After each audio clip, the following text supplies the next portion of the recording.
Hey kids, it's time to get some SML podcast all up in that.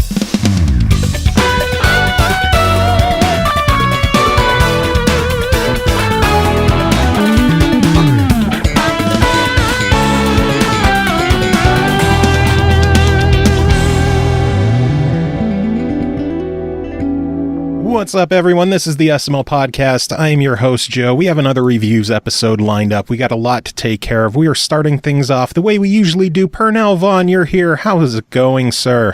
Coming back from vacation, or semi-vacation, 2 out of 3. And what that means is I'm going through another bout of vacation depression / withdrawal. It's a weird feeling. Where did the travels of Pernell take you this past weekend? The travels.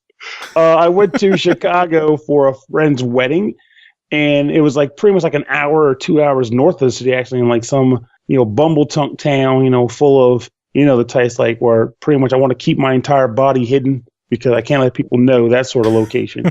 But the actual wedding venue itself was really nice, and the bridal party and the groomsmen party and all the guests were very friendly and chatty folk. It was a good time, honestly. Nice. I saw on Facebook that you were also at some kind of hot sauce or wing convention, or what was that? Oh man, I went to a hot sauce festival.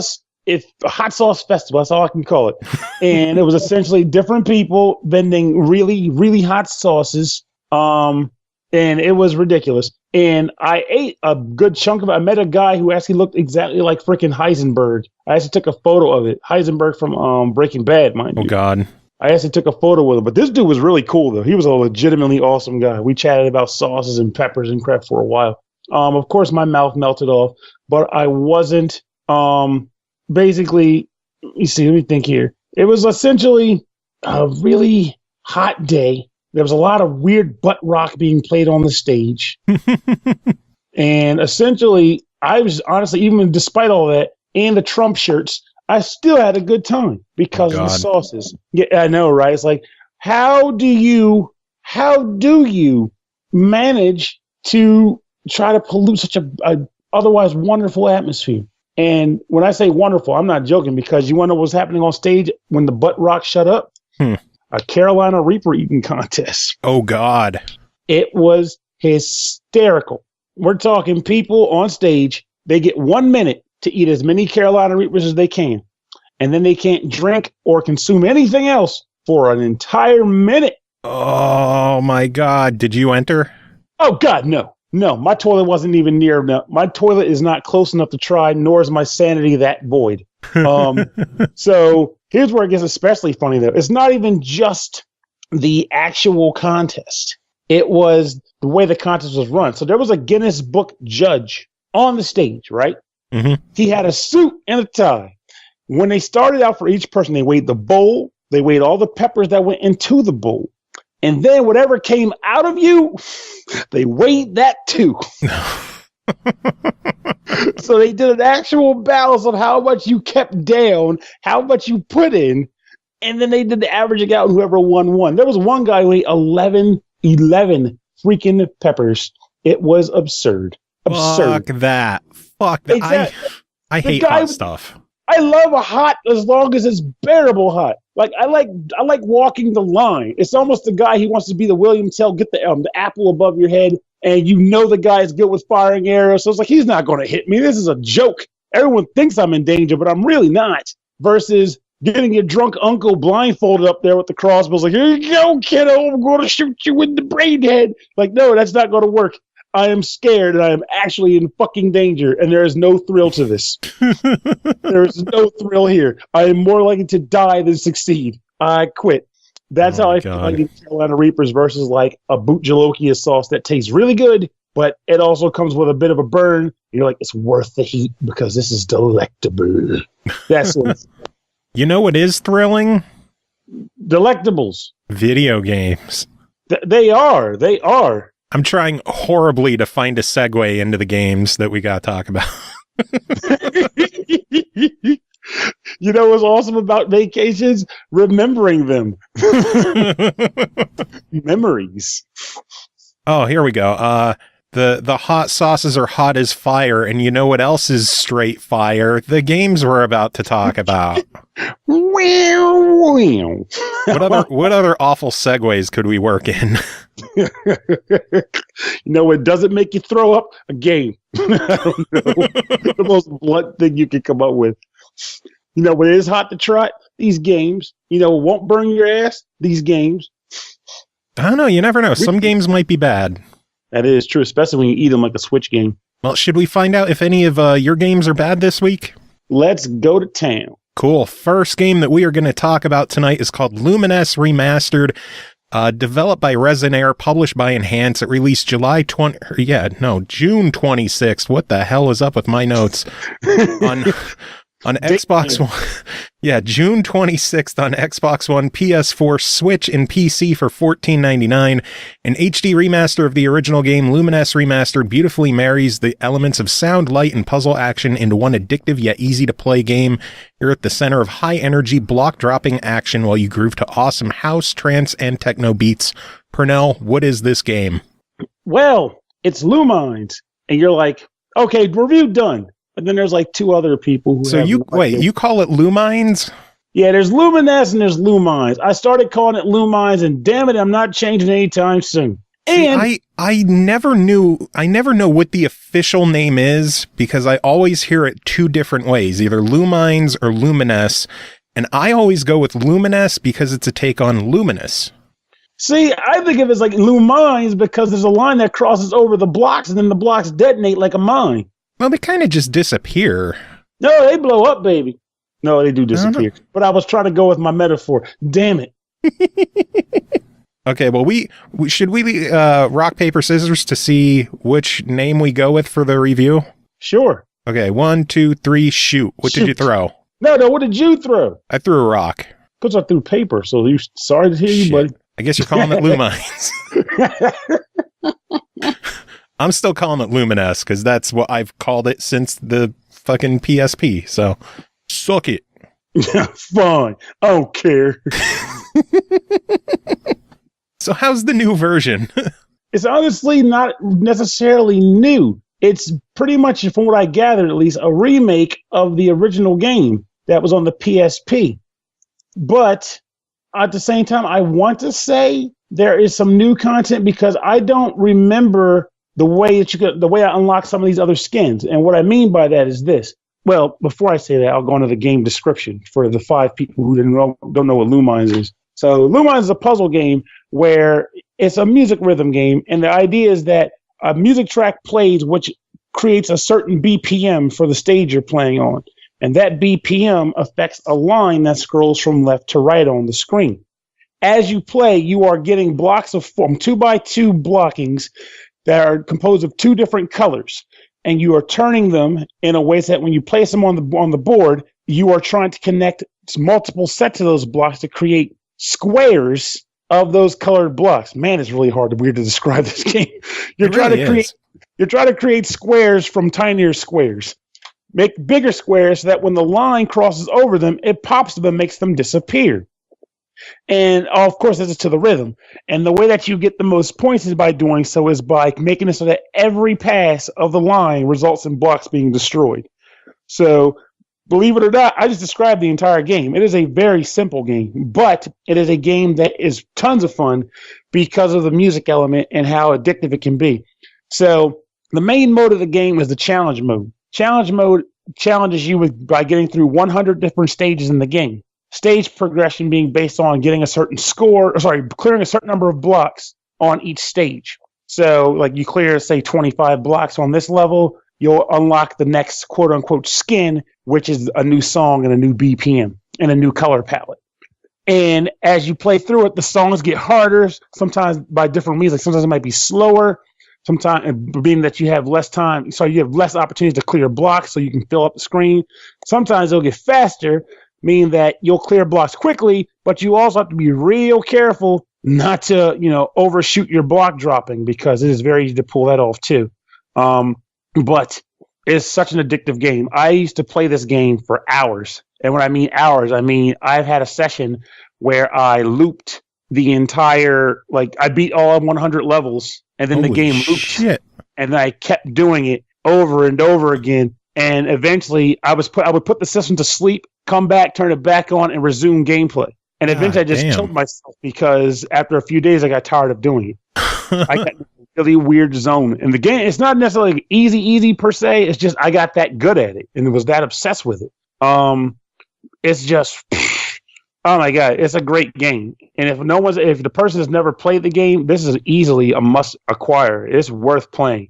And it looks beautiful on the current screen, like being on the Xbox One. It had a very nice, I mean, I can't say for sure if it's that much of a jump from the release version that was on like 360 and PS4 or PS3 rather. Mm-hmm. But the person who used to play it on PSP and moving on to this system, it looks gorgeous. It's bright, lights, it's colorful, it's video when the different songs have like weird videos like the looping dancing people, it actually adds a bit of pizzazz even though it's a quick loop. It's just glorious. It's a great time. The music still is tip-top peak. I got to my favorite song in the game, which is Abak, and it was like I was listening to it for the first time again. I was doing my do dropping blocks. And for the record, whenever you clear blocks on the screen, the song throws like a bit of a modifier, and so you like for example, the song I'm talking about, it has like a constant did it. It's a track that plays over. But when blocks are disappear, you hear a woman go, "Whoa, yeah." Sounds me trying to sound like hot to trot, black, soulful woman. I got none of that. I got the black part down, but that's about all I'm rolling with here. But essentially, it makes that sound effect. And it sounds corny coming out of my mouth, but on the game, it sounds great. And it makes you look forward to kind of keep that chain going, because if you can keep a solid chain going, it sounds really good. It's just a constant like beat parade, I'll call it, that just goes through your ears. I should also probably describe the multiplayer mode, too, because I'm at least in that thing I've talked about before. So there's a lot of modes in the game, by the way. Oh, yeah, for sure. There's like a puzzle mode where they give you a set number of blocks or something. And I think you have to clear the blocks with a certain number of passes or something along those lines. You get versus mode where they make two players share the screen, but there's a line in the middle of the screen. So when a beat line goes across from left to right, the game determines who had the best clear on their side of the board. And based on who had the best clear, they will get a bit more of the overall board attributed to them. So you're stealing the board from the other player.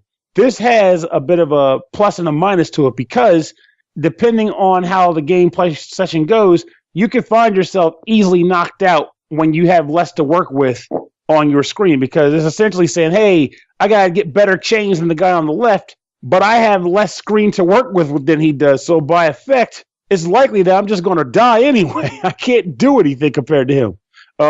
But if you got two skilled players going at it, it becomes more like a solid tug of war, and you are beaten back and forth to the point where it's kind of a sweater, because basically the first person to break a solid chain is going to sleep with the fishies. Mm-hmm.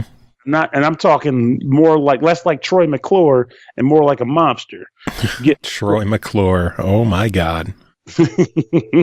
But it's honestly a fun play session if you want to listen to some great music and push back against your friends and block dropping mayhem, so to speak. I've already had the neighbors bang on their ceiling, their downstairs neighbors, because of me playing the game.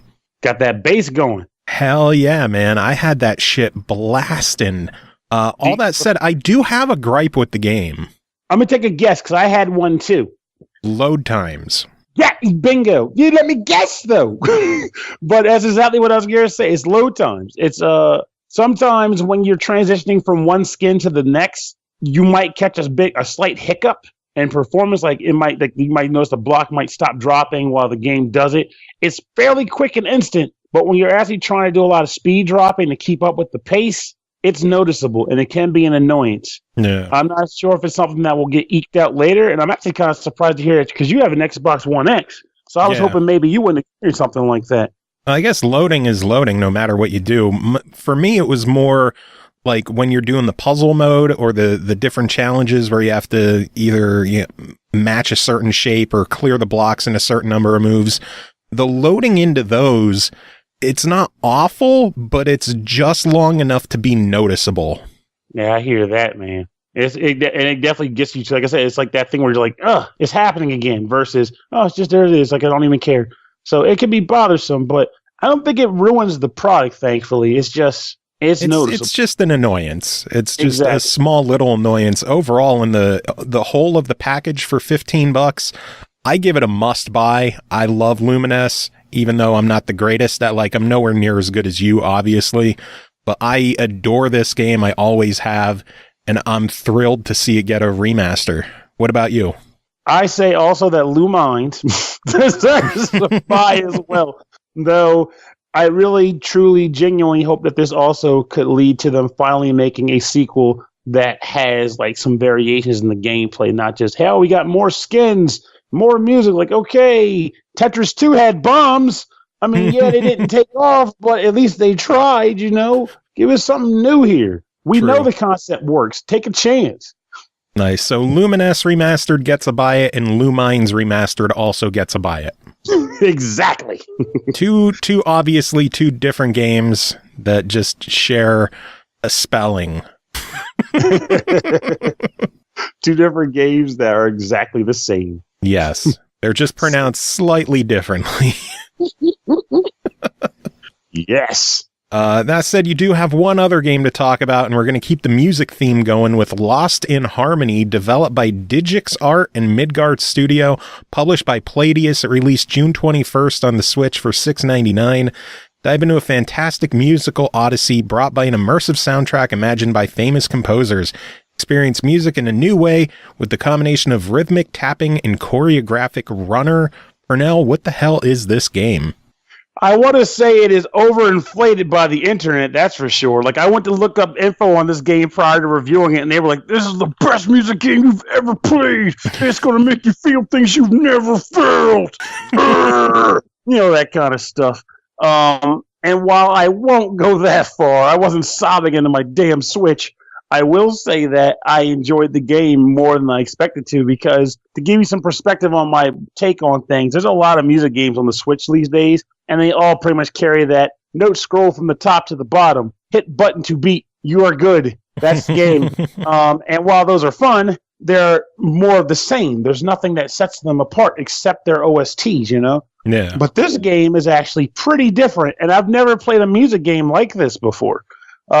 So the main mode is called Kaito's Adventure, and essentially it is, I'd say, about 12, 13 stages, and each one features a short vignette. Well, I maybe being a little generous when I say vignette, but a short little moment where Kaito is sitting on his bed, and he gets a text message from his friend, whose name is currently eludes me right now. But essentially, they are talking back and forth about, you know, just present life. And I'm assuming she's affected by like some sort of, they don't even say the illness, but I want to say it's like cancer or something. And she is dealing with treatments from it. So their dialogue is talking about, hey, I miss you at school. What's going on? Well, I couldn't make it because of X. And they might reminisce about something. And after the conversation is over, Kaito goes to sleep. And the stages of the game are him dreaming of her being on a bike, holding on to him he's riding a bike and she's holding on to him behind the bike as they are running from some obstacle, usually related to the conversations they had in the earlier scene. So one level, for example, might be them talking about how they have to actually, you know, I got to go get treatment for my sickness again, so I won't be in school tomorrow. And the kid will go, don't worry, you can fight this. I'll fight it with you, whatever. And then the stage will be them riding through like a World War II scene with bombs falling from the sky and like war vehicles driving down the road. And you're probably going, what do you mean by that? And this is the part where I step into how the gameplay works. Mm-hmm. The gameplay in this game features, like I mentioned before, the characters on the bike riding towards the screen. So what's happening is there are multiple things happening at once, and the player has to keep up with all of them at different points in time. One thing that can happen is you'll see objects coming from the back of the screen to the front of the screen in an attempt to collide with the characters. And the actual objects are on a rhythmic pace. So, like, even though you might not per se notice that it's rhythmic, it actually is rhythmic. You might see 3 like pieces of wood fly from the back, and they'll go by like do do do do do do, and those are the blocks flying at the screen. So you have to move the characters left to right to evade the debris or the animals or whatever. Sometimes you'll see lights on the ground, and when you see the lights on the ground, you have to move the bike so that it's actually about to collide with the light so that you'll eventually ride over it, and you'll get points for collecting the light. It's called starlight in the game. Occasionally you'll find a giant ball in that same way. You have to ride over it. There's 3 on each stage, and you have to collect those for basically to really help your score and possibly to unlock levels. Then there's another thing that happens where sometimes objects will fly in from the left and the right side of the screen, and it'll be indicated by large arrows. And when you see those, you have to kind of make the bike swerve to the left or swerve to the right to avoid like a big eagles or boulders, something like that. And then there's also objects that'll be coming up as the same way that the starlight does, and it'll be indicated by like an arrow or like an arrow pointing at you in a certain area of the screen. So it's indicating that you are about to ride over an object. You have to either dodge it or jump over it. And since you are riding towards it, you can't see it until it's actually there. So how do you know? Rhythmic timing. You see an arrow, you have to know that at a certain beat coming up, you got to jump over it. And it's surprisingly more intuitive than it sounds. Like, I rarely ever trip over stuff because I've gotten pretty good at seeing arrow, hop, hop, and getting out of the way of stuff. And the last gameplay mechanic, because there's another one, and this is the strangest one of all. Sometimes buttons will fly from the left to the right of the screen, and you have to press the button according to what it shows when it gets to the right side of the screen. And they all refer to the face buttons, A, B, X, and Y. So you might be riding your bike trying to dodge, objects while also keeping note of the letters going across the screen so you can hit those in time.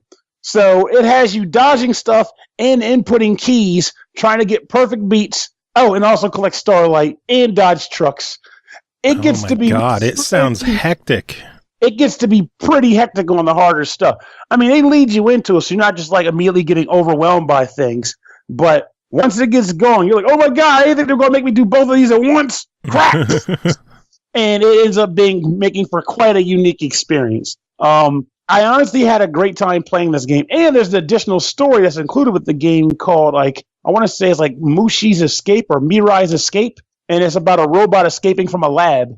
And levels are progressed differently, whereas in the original mode is based on just stage progression. And that mode is based on how many orbs you collect. So if you collect enough starlight orbs, you'll unlock another level. And I'm not sure if the orbs are solely related to his mode or if they're from the main game too, but I think it's from the main game as well. So the more starlight you collect, the more levels you can do from Mirai's Escape, and you're essentially playing 2 games. Damn, that sounds really cool. It is. I honestly had a great time with it. I was playing on the plane, and to put perspective on it, for a fact, if I didn't feel like it, I'd be like, this game sucks. I'm moving on and playing something I want to play. Mm-hmm. But I had The Lost Child with me on the plane, and I was starting to play that, and I was like, I need to do some review stuff. Let me play this game while I'm flying on my plane flight. And I ended up just kind of shelving Lost Child on the return flight and solely focusing on this game because I was enjoying it that much. Nice. It's a good game. I don't know how much it costs, but I do know I enjoyed it. Well, then overall for $7, which is the asking price, what is your verdict?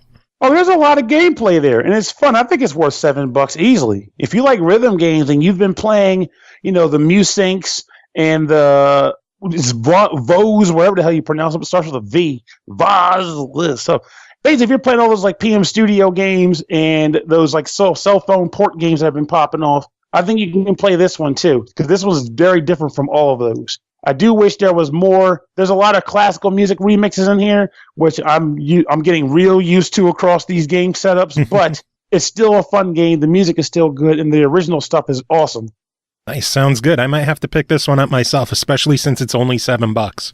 Yeah, and I will say that even though the story for Kaito's Adventure is pretty like bare bones, like I feel sick, you won't be sick later, feel better stage. I mean, it surprisingly still had me going, I wonder if they're going to talk about today, because you'll see like the day will be like January, the date will be January, and then the next stage, the calendar will go like 5 months ahead. Like, holy crap, what happened to her within 5 months? I wonder. And you kind of get a little curious to wonder before going into the next stage. And you also kind of wonder what the stage is going to be like based on the conversation before you start it. Yeah. Overall, sounds really cool, though. So it is. Awesome. I wouldn't say wrong now, would I? Don't answer that. Maybe. I said don't answer that. You do pronounce it Lumines, so I don't know if I could trust you anymore. Now that's why you should trust me, because I'm giving you the right pronunciation, not like those other suckers out there with their lies and their meanness. You know what I'm talking about. Maybe when I send in the review, they'll reply back with like, "Listen, idiots, it's pronounced this way." I hope they do. That would be great. That'd be great. If you're listening, people at Enhance, if you're listening, just call me an idiot and tell me how to say it. I don't care. I just want to know the truth.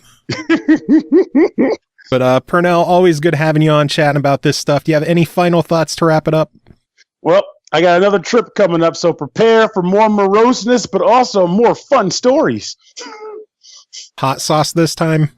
Honestly, it won't be a hot sauce convention, but I'm going to find some hot sauce because they should have somewhere I'm going. So I want some. It's going to be on my food. And chorizo. Please, chorizo. God, I love that stuff.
All right, moving on. Next game to talk about is called Rainbow Skies, developed and published by eastasiasoft, released June 26th on PS4, PS Vita, and PS3 for $29.99.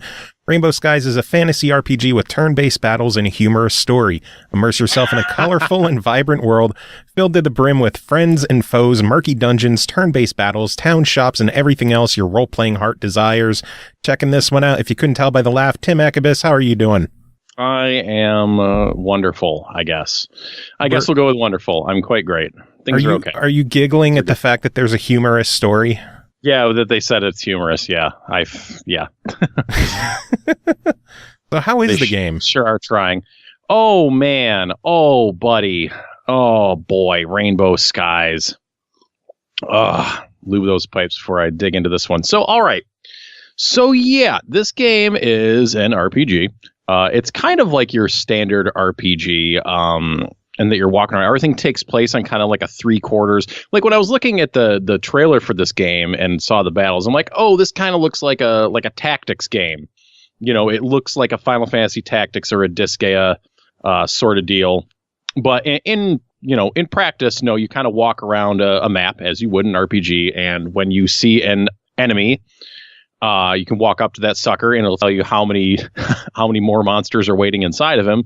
And then it pops you out into another screen where you perform something akin to like a tactics style battle. So it's like a bit of a hybrid in that sense. Since mostly in like your Disgaea, your Final Fantasy Tactics, you just have like an overworld map. You're more or less just selecting the next battle from a menu.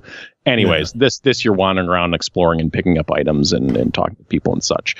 But no, when it blows out to your tactics style battle, and enemies don't respawn, so there's not really a lot of room for grinding unless you decide to do optional, side quests and stuff, which is good, bad, depending on how you feel about it. But yeah, so.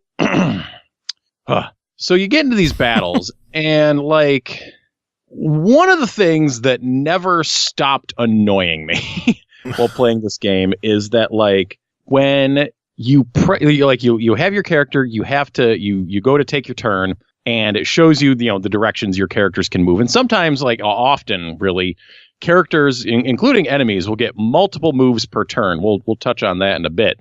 So it's like, okay, my character can move this many spaces this turn. I can move this many spaces and hit this dude over here. It kind of like lays out kind of some basic information for you. But it's like and maybe this is my fault that I'm so used to that style of battle being like, okay, I'm going to move a cursor, pick my spot, confirm, then they move, and then this, and this. And this one, it's just like you push the button to move and then they move. And when it's on one of those 3/4 perspectives where it's like, you know, when you press up, you might go up left or up right. And you can actually toggle this back and forth depending on what you're comfortable with. But like my brain never kind of settles into that. And despite the fact that like it has little arrows pointing in which direction like up is going to mean, I still took like a lot of processing power in my brain to sit there and think like, okay, I'm going in this direction. This is where I want to go. Let me just double check the command. Okay, I'm going. Because there was no backseas on it. Like if you fuck up, it's just like, well, there's my turn. My turn is gone. And it was like, it just drove me nuts constantly. And you don't really, yeah. I wrote, don't confirm. Sounds like command. User annoying. Well, you know, I guess, but also that's something that might hang people up. Like I think, you know, that having just a simple button confirm there would be nice, but you know, it's just like if it was straight overhead and it was straight like up, down, left, right, my brain would wrap around it a lot easier, but whatever. But you get into these battles and man, like you find yourself like out of your depth, like despite knowing kind of what's in the battle before you jump into it, like you end up, because it shows you an enemy, then it tells you how many enemies are in there, but you can very easily like kind of find yourself out of your depth. And like early on in the game, you only have one character a lot of the time. Like this is only in like the first couple hours. Like sometimes you only have one character and like you're in these battles against like 5 or 6 different enemies. And even when your party kind of expands a little bit, like it really goes for overwhelming numbers rather than like a more tactical, like thinking person's approach to battles. It's just trying to smother you with like a ton of enemies. Like a battle of attrition. Yeah, I suppose. There is this, there's just some weird things, some weird choices. Like there's some enemies, like they'll attack you, and when they go to do their attack, there's an animation. I'm like putting down my notebook so I can gesture like this is a video podcast. So there's like an animation where it pulls like the target character and the enemy character to another battlefield where then the animation takes place and then it takes you back to the original battlefield, where I'm like, just like, why did they do this instead of having an animation that could just play out here? Why is there this extra 5 seconds of like going to another battlefield and watching this canned animation and going back? And then keep in mind that like some characters are going to do this possibly a couple times in a row on their turns.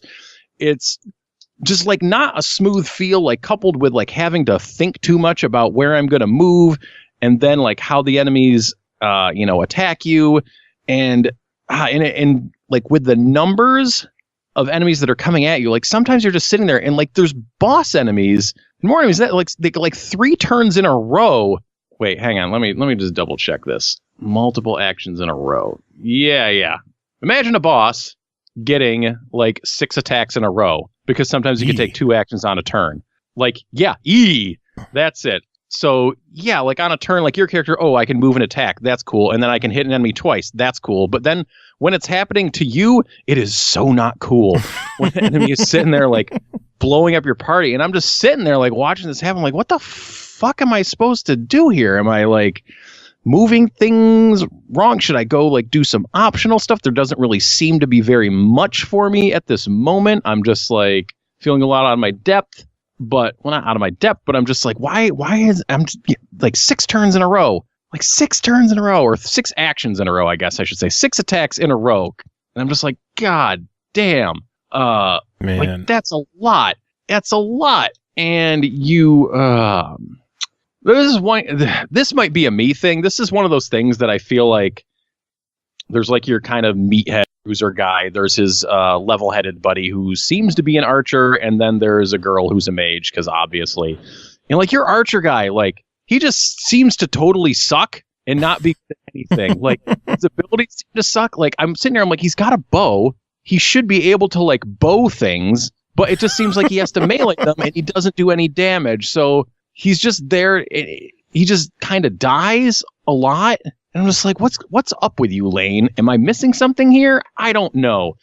You level up your characters. You don't gain experience from battles. You get these stones from battle, which you then, in the menu, you can go and then pour them into different stats. And then I think as you level, that's what happens. So you do get experience, but that doesn't actually increase your stats. That gives you more options for using these stones to increase your stats. Which is fine. It's like almost like the old sphere grid. Remember that? Except there's no grid, but you get stones to put into your stuff. So you kind of get to customize how you want your characters to progress, like in the near term a little bit. Though as it was, I quickly filled out everything, and then I'm just like dropping stones into HP all willy-nilly. The inventory in this game is very fucking limited off the bat. Like most of your bag slots the inventory and the menus in this game are kind of horrendous. It's just like in your inventory, and you have different like kind of item types that you pick up, and each item type you pick up has a limited amount of inventory space. So like early on, you can only carry 5 potions, which is not very many potions.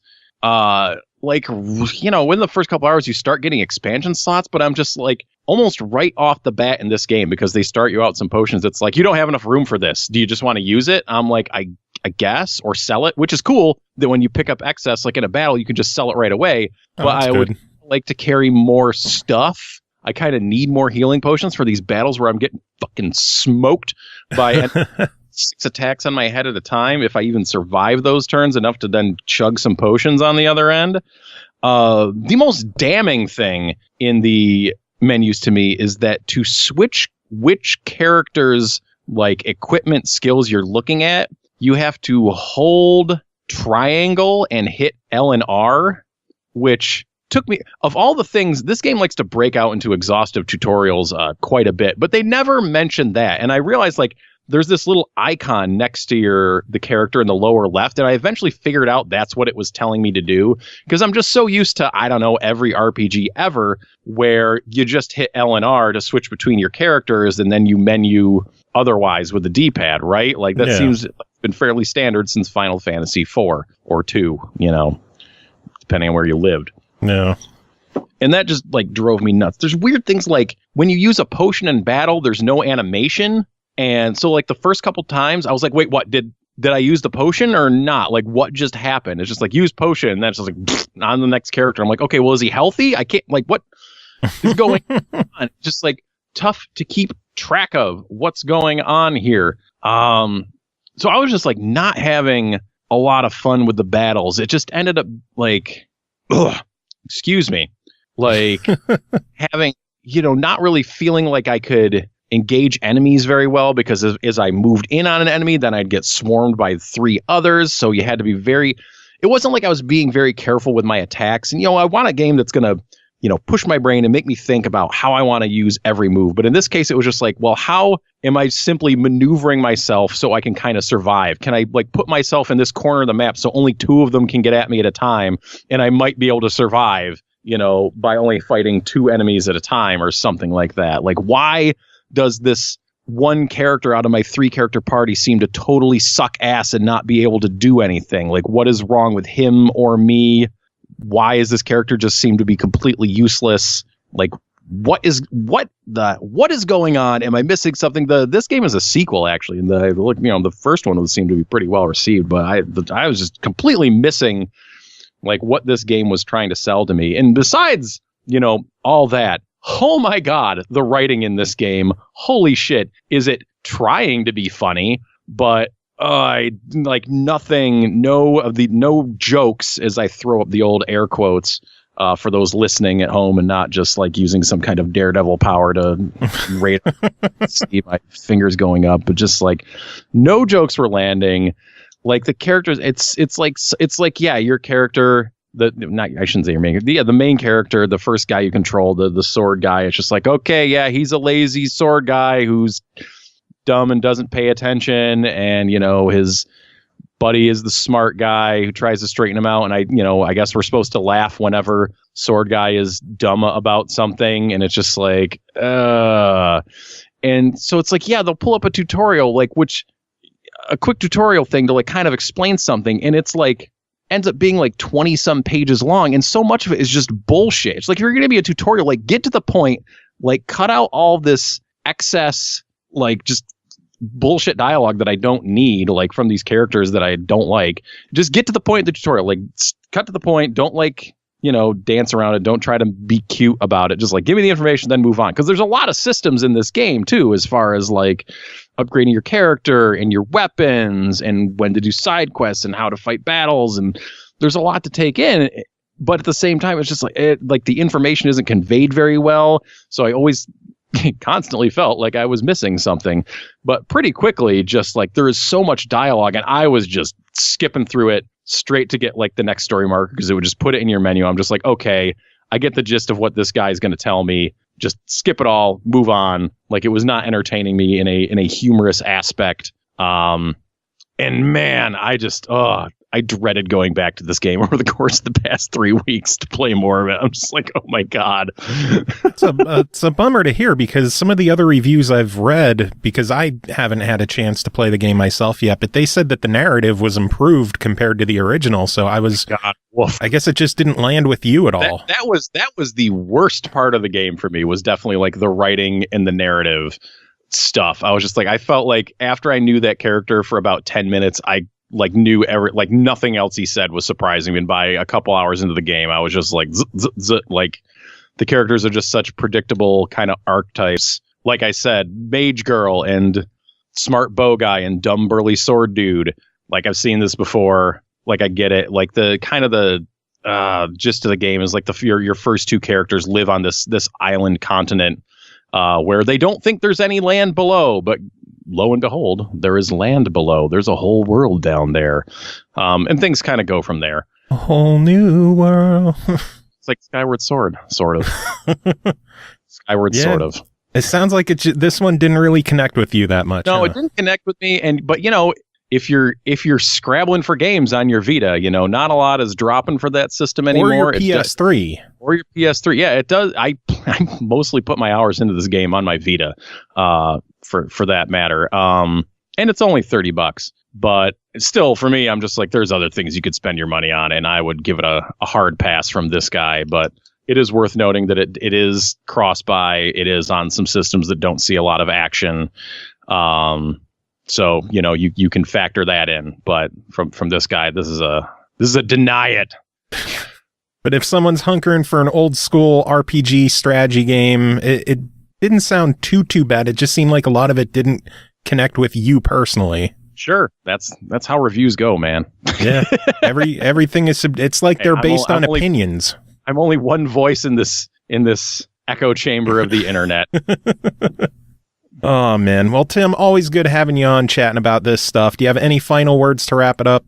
I couldn't help but borrow a turn of phrase from a classic X-Strike Studios film, Silent Horror, and that this game is indeed a rainbow of brown. Sorry. I had to.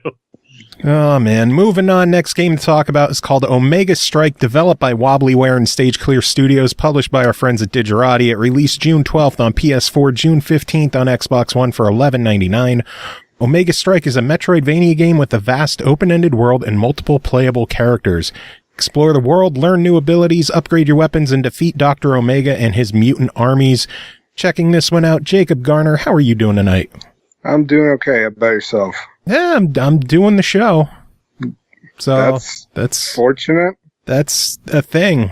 It is. It's like 391 episodes of a thing. Yeah, it's god damn. What have I done with my life? A whole lot of wasted paper towels. Yeah, that too. Anyway, how's Omega Strike? It's pretty good, especially for somebody who's, not that great at video games like me. So as the description says, it's like a Metroid Castlevania-ish kind of game. Not on, like, I'd even say that there's some Metal Slug thrown in there too, but not on like the level of Mercenary Kings, which we reviewed like 2 months back or so. Something like that. A couple of months. Yeah. Anyway, so there's this guy named Dr. Omega, and he's got these mutants that he wants to take over the world with, which kind of looks like a Mad Max-ish kind of world. So obviously, I think it's supposed to be post-apocalyptic, but I'm not too sure. But anyway, so you're moving through this like whole world. And you've got 3 guys to choose from. One of them's like a big guy who can move rocks. The other one's like this kind of smallish guy who can like fit in tight areas, like not your butt, Joe. So, and then there's the normal guy who's got like a shotgun and, double jump. Like, yeah, double jump guy. There really isn't like the tutorial level allows you to figure out like, the different play styles for each guy. And then like the tight corners guy and the rock pushing guy, both of them eventually get taken away, but you get them back later on in the game. But I'll be honest, it's just like, it really doesn't matter which guy you go with. I mean, obviously you're going to need certain guys for specific moments, but like one of the nice things about the game, which is also a drawback of it, it's just like it allows you to figure out what playstyle you like, but then at the same time, there's really not that much of a difference between the 3 different characters, and so it's just like, with them. So you're moving throughout the world, and of course, there is going to be some backtracking involved because after the tutorial level, you lose the 2 guys.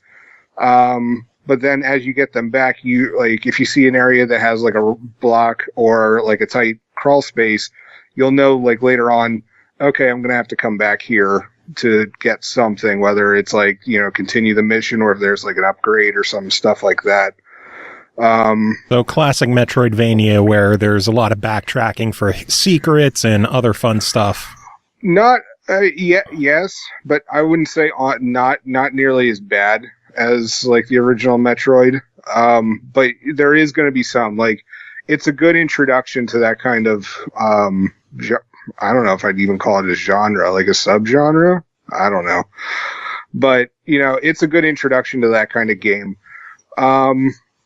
Like the other, so you're moving throughout this world. You also have a bunch of enemies to defeat. There's not really a whole lot of variety to the enemies, and also it's like it's pretty easy to figure out, how to kill them. And the bosses, I had some difficulty with them, but again, I'm not the best at these kind of games, but they did seem to be more like bullet sponges than anything. Like all they would do is just like take up like all the bullets, and then but then at the same time there would still be like a pattern eventually you'd pick up on, and it might take you 5 or 6 tries, but eventually you'd defeat them. So it's not the hardest game out there, but I had a lot of fun with it, and it's a pretty good retro game, or retro styled game. Yeah, I played it a bit myself. I had a lot of fun with it. I enjoyed the whole swapping characters mechanic. I was kind of bummed that they were stripped away so close to the start of the game, but I can understand, being a Metroidvania, giving you abilities as you go through the game to encourage you to go back and re-explore those areas you've been in already. Right. So I can't be mad at the game for doing what the genre does. Mm-hmm. I think my only other negative about it was, it wasn't particularly hard to explore the area, but I never found the map to be particularly helpful. Yeah, I can see that. It was very basic. It looked like it was, from an Atari game. So it didn't really, I didn't find it as helpful as I'd hoped, but I don't know if there's any plans for like DLC and extra areas or even like a sequel game or anything like that, but I'd definitely be down for more of this. Oh, me too. It was a blast. Yeah, I really enjoyed it. I think it's it's like $12 on Xbox. Yep, $11.99.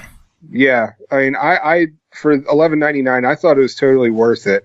And also, I was looking it up before we recorded this. Right now with the Steam summer sale, it's like $5 on Steam, which was like, hell yeah, that's even better. Nice. So Well, overall, $12 on this one. What is your official verdict? absolutely, I really enjoyed it. Man, you didn't even think about that, did you? No, I really dug it. It's like the Metroidvania game that's like, it's along my level. You know, it throws some challenges at me, but not enough that I'm going to rage quit. Yeah.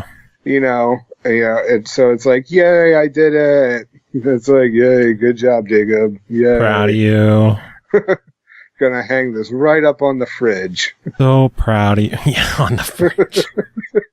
Just print out a screenshot of you beating a boss and give it to your wife, and she just hangs it on the fridge. Like, I'm so proud of you, Jacob.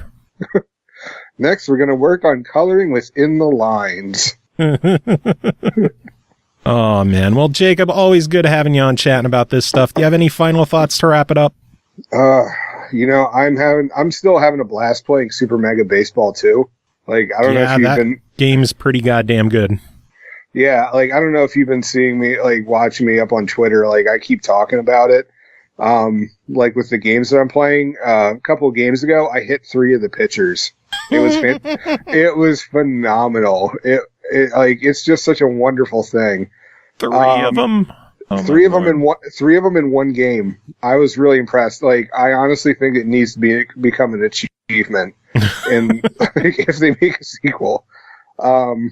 Yeah, like, I don't know. I'm just having a blast. Like, I'm leading my team to their whatever the World Series is again. Like, I know it's set to 0, but whatever. Like, this is how I relax nowadays. But yeah, like, also I've tweeted to the devs about it, and I'm hoping that next year, like, they'll add in the stats for the other teams, because like I don't know if you've seen my scores, but it's just like I'm beating teams like 70-2. Yeah, because you're playing on Ego 0. Yeah, I know I am. I know. Bump it up a bit. Shut up. I fully admit to it. But anyway, You'll like, have quicker games if you bump it up a bit. Here's the thing. I don't mind. I'm having a blast. But the thing is that I'd love to see, like, some of these pitchers, I have to ruin their season. Like, today, I just had a guy with an ERA of 225. Oh, Jesus Christ. Yeah. And I'm just like, oh my God, I need to be able to track him through the rest of the season to see, like, you know, if he could somehow bring it down. Oh, my Lord. These are really, really long final thoughts, so give me something quick and to the point. What? What was wrong with that final thought? It was great. Good enough.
All right, next game to talk about is called SpiritSphere DX, developed by Eendhoorn, published by Fabraz, released July 2nd on Switch for $10.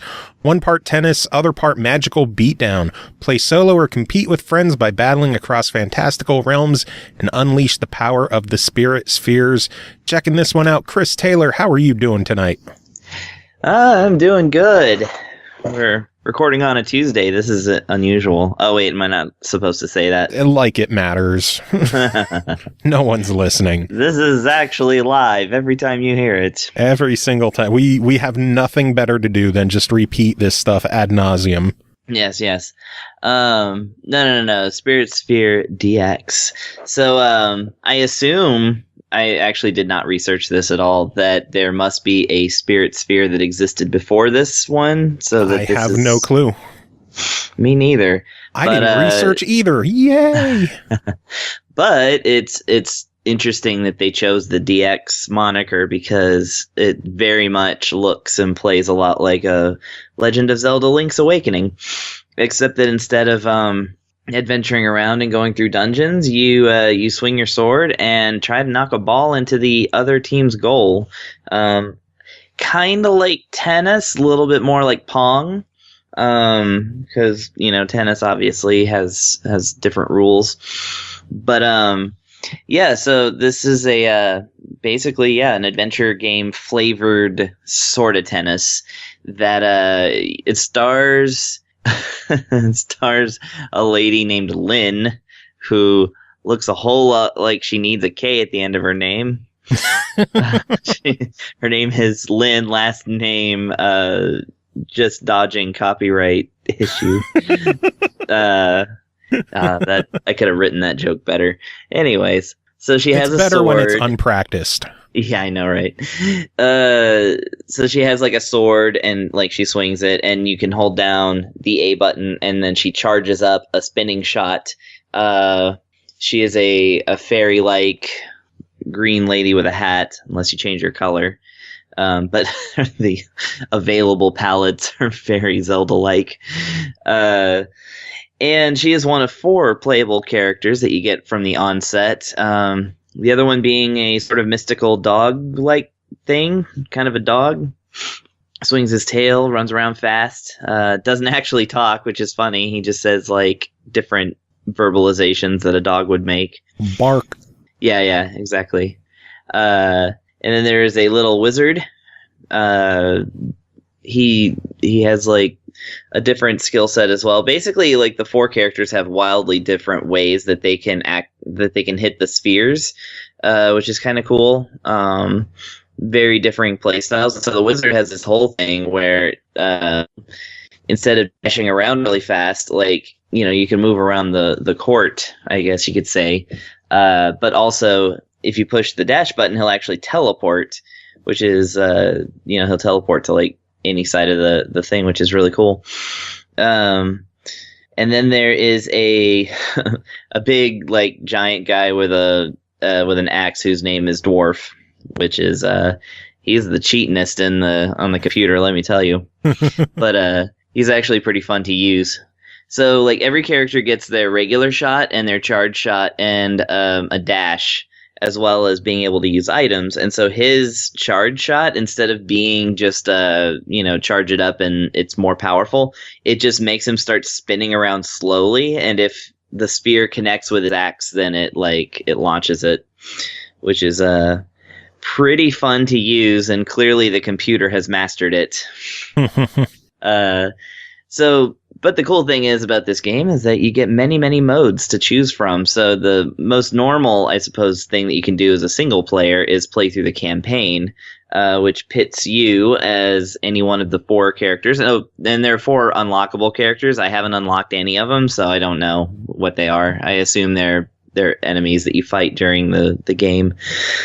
But in campaign mode, you face against the other guys, and you get infinite chances to try and beat them, which is good because you'll need it. But the cool thing is, if you happen to find yourself, like, unable to complete a campaign and having to exit, at least you get coins that you can, or gems, I suppose, that you can then spend to unlock items as you go. So that's a thing that'll keep you going with that. But yeah, really the whole point of it is just to take that sphere and knock it into the other player's thing. There's also a squash mode, which works like the game Squash in the sense that you bounce the sphere against a wall, both of you facing the same direction, and whoever the little sword icon appears over is the only person that can contact, the sphere, and then you have to try and keep it from the back wall. Yeah, and also avoid it if you're the other character. So that one's really tough to get used to, but it's also pretty fun. And and there are items that the game drops whenever in Lynn's stage, it's when you destroy a bush. And then there's bow and arrow, bombs, and boots, and again all that. Very, very heavily inspired by Zelda items. Yes, that's no other way to put it, really. A wink and a nod to the Legend of Zelda series. Yes, exactly. But and there's actually some other modes that I like in this one. Is the way that it handles 2-player is that you can. It seems like it has a lot more 2-player options, like couch stuff, than it does single-player options. Among my favorites is there's of course a mode where you can have up to 4 players at once. There's a thing where I guess 3 players team up against a boss character or something like that.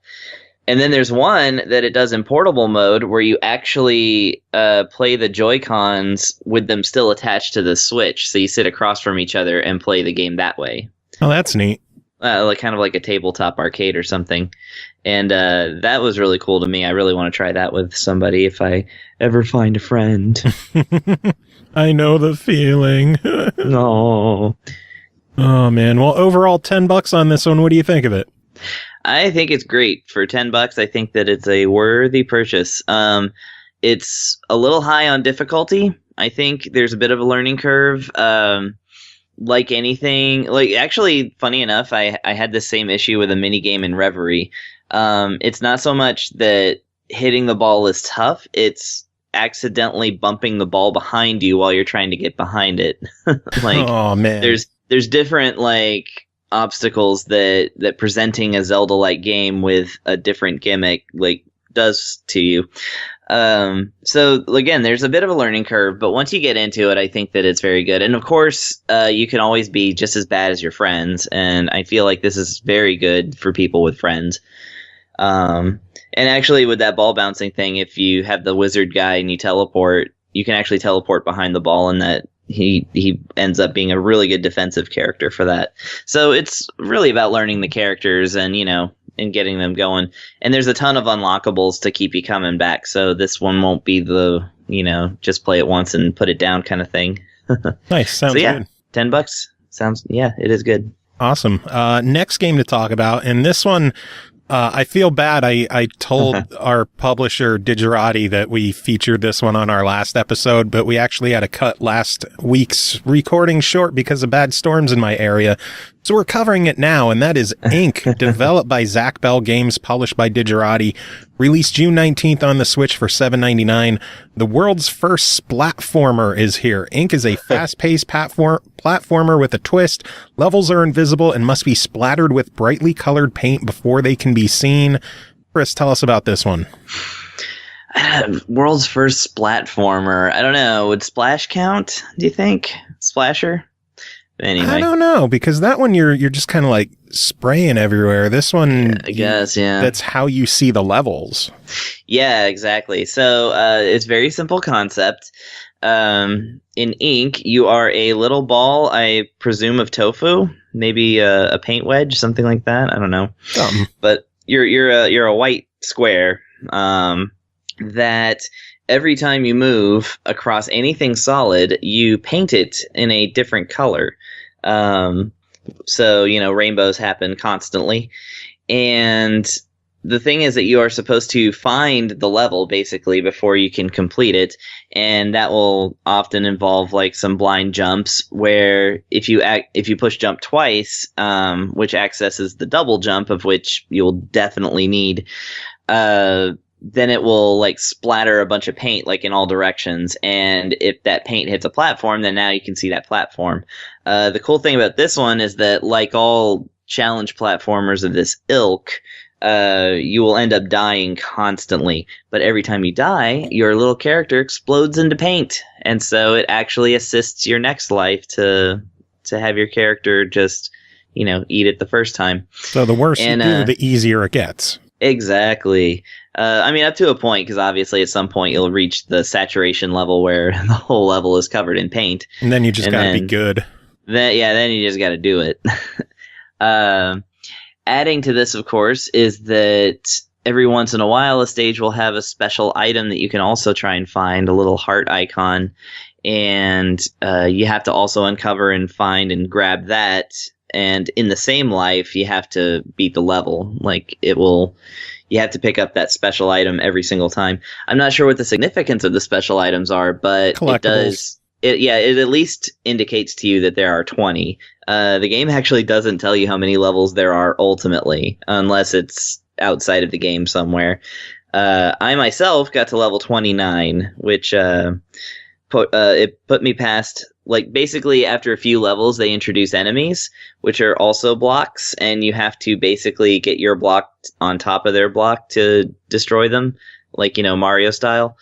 But, I guess that's considered a stomp or whatever. Yeah. But yeah, in those levels, you have to defeat every enemy before the door will appear.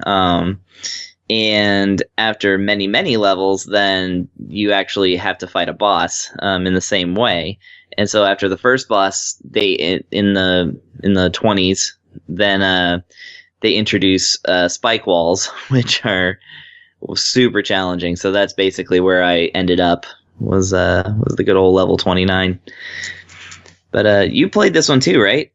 Yeah, played it quite a while ago on Xbox One. Really enjoyed it. I think you covered most of the basics. I believe there's like 70 levels, something like that. So you're about halfway through it. Oh, okay. I never beat it myself because I'm not that good. Yeah, I'm not sure I'm that good either. But the cool thing about this game is that I think it's fast-paced enough, and definitely the challenges are... basically, like, uncovering the level is really only half the battle. I mean, it's a very, very challenging platformer. So, and I've definitely found myself drawn into hours of just sitting there and repeating levels. And the cool thing about this one, and I'm not seeing this in too many of this type of game, is that it also has simultaneous 2-player. Nice. So one person can I didn't even realize I had a multiplayer mode because I'm all by myself. Well, me too, but I still loaded it up just to see what it was. You fucked around with options. Yeah, I do that sometimes. Trying to be thorough. We owe that to Digerati for not covering this game last time. Even though I told them we did. Yeah, twice. Sorry, guys. Sorry. But yeah, no, the second player is just another player that's on the screen that also, it's another pair of hands for splattering that paint around.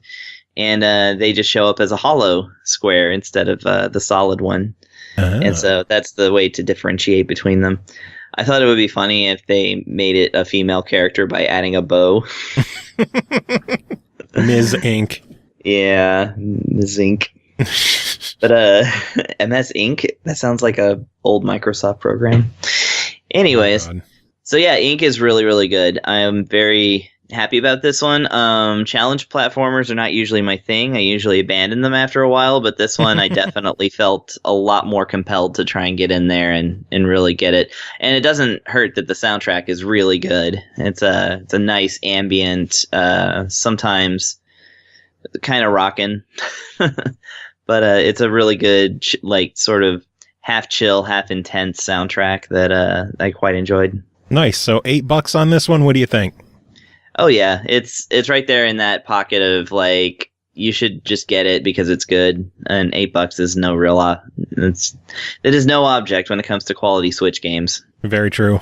Very true. Well, we got one final game to talk about tonight, and that is called Paranautical Activity, developed by Code Avarice and Stage Clear Studios, published once again by our friends at Digerati, and we're actually covering it this show, so again, sorry about ink.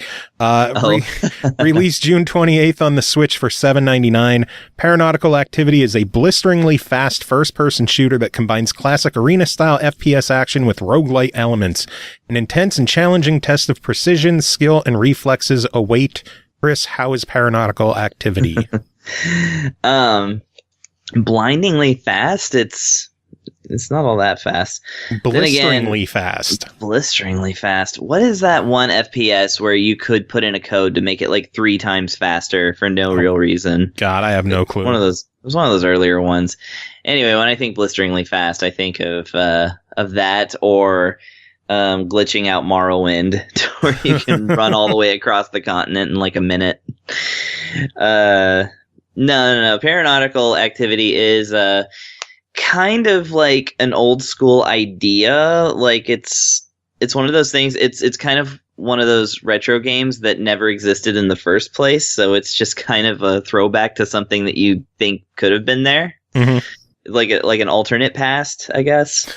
It's a smooth running fully 3D FPS, but all the actual characters and everything is this they're kind of built out of basic textureless like polygons to kind of give them a Lego look. So it's kind of, everything looks a little bit basic and like it's made out of Legos, and like I said, almost nothing has any kind of texture to it. It's just everything's sort of built out of blocks. So that's the presentation of it. It's a little bit like One More Dungeon in that sense, but even One More Dungeon had textures. So this is a game that has a unique look for sure. It's not something I remember ever seeing in FPSs of the past. However, yeah, this one, the twist on this one is that the actual levels are randomized. I found that generally, you go from room to room on a map and then find the elevator for the next floor, kind of a la Doom. And I noticed, though, that the rooms did tend to have the same kinds of interactions. You just never knew when you pop into a room whether it's going to be like these little, they look like the little, what do they call them, Jawas from the first Star Wars? Fourth Star Wars, whatever. With the little wizard guys. Yeah. The dinky dink dink guys from Spaceballs.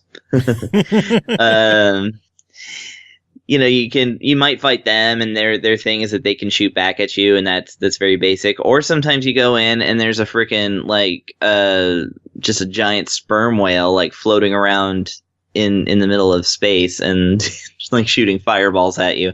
So like it might be a big boss creature. It might be just the little guys.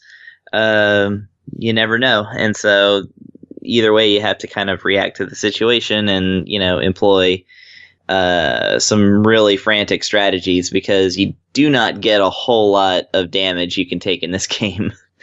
It's like any real roguelike, it's just measured out in hearts. So like, you might have 5 hearts, and an enemy can take between 1 and 3 damage, I guess. I think most things only did 1 damage, but then they hit you pretty constantly.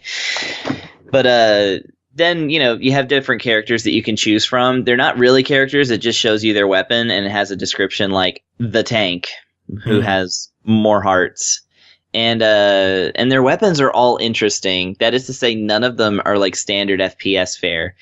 So you have one character where you shoot a crossbow, which you have to draw back for like a second for it to actually fly. Otherwise, the arrow just kind of flops out in front of you. And then you have a character that has a sword, and another character, of course, the tank ended up being the one I like the most, and he has the standard issue shotgun, of course, which is, every FPS has a shotgun. And then he has a freaking cannon, like just an old school cannon that you have to sit there and hold the shot button for a little bit, and then this big old ball just barrels out and does really good damage. Nice. Yeah. But no, you won't find any standard pistols or like machine guns or anything like that here. And I feel like that would have probably helped. But then again, they have 4 other unlockable characters, just like that other game. So I'm sure that it's around there somewhere. I took a look at the unlockables in this game, and it really does look like, like one more dungeon. It's the kind of thing where you just keep going back in and you keep trying to unlock all the different things so that you can eventually get your character that'll see you through to the end. Whereupon, of course, you will unlock more stuff because it has plenty of... it has, I think, 2 other difficulty modes or 3 other ones after normal, but you can only play the normal mode to begin with. And yeah, there's just all kinds of little unlockables and bonus things that you can get for playing further into the game. So it's definitely really high on the challenge factor. But I like the look of it, and I really, really like the soundtrack, which is, the usual thing I say in reviews. But this one has this really cool, like, very edgy, very bitey, like, sort of synth metal and with like really cool drums and stuff. So it's just got that, like, I don't know, it sounds like badass music from about 10 years ago. Nice. Which is always good. Badass music is always going to be badass for the most part. Yeah, I really like, I really, really enjoy heavy music in first-person shooters. I always feel like that's very appropriate. I'm not into first-person shooters that just have ambience. Yeah. For a soundtrack. That's not me. Yeah.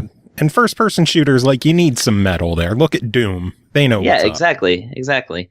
And this game did clearly look at Doom, and they were like, what if we did this, but instead of Martians we made it all randomized. Yeah, Martian demons in like office buildings. We're gonna make, sea creatures in big empty rooms. I don't know. I don't really get, like, that's the one thing I don't get about the game, is that you are traveling across rooms. It does appear to be just empty, like, big rooms and stuff, but, like, the enemies are swimming around as if it is the ocean. So, like, some of them are on foot, and some of them are like a floaty whale. I don't know. Maybe they started with the name Paranautical Activity and just worked from there. Like, how do we get the nautical in here? Yeah, I guess so. I mean, Paranautical makes me think that maybe they're ghosts as well. Maybe. So they're ocean ghosts with an awesome metal dubstep soundtrack. Yes, perfect. Awesome. You got it. So $8 on this one. What do you think? How many wubs would you give it? I would give it wub out of wubs. No. Yeah, $8. It's, I mean, come on. How many first-person shooters are you going to get for $8?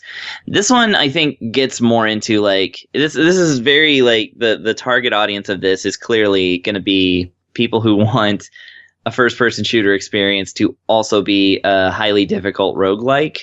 I don't often see those two genres combining, so really this is one that if you just want a unique game with an interesting take on things, then yeah, go ahead and pick it up. It's definitely an adventure in the abstract. And $8 again, that's a fine entry price for a Switch game. So I say go ahead and I say try it for people who aren't into the idea immediately, and buy it for whoever this actually sounds appealing to, because it's well executed. So nice. There you go. Sounds good. Well, Chris, that is it for this episode. Thanks as always for coming on and chatting with me. Thanks to everyone else for coming on and doing their reviews as well.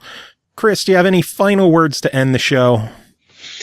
I'm trying to come up with a pun about Wub under the sea. So that's it.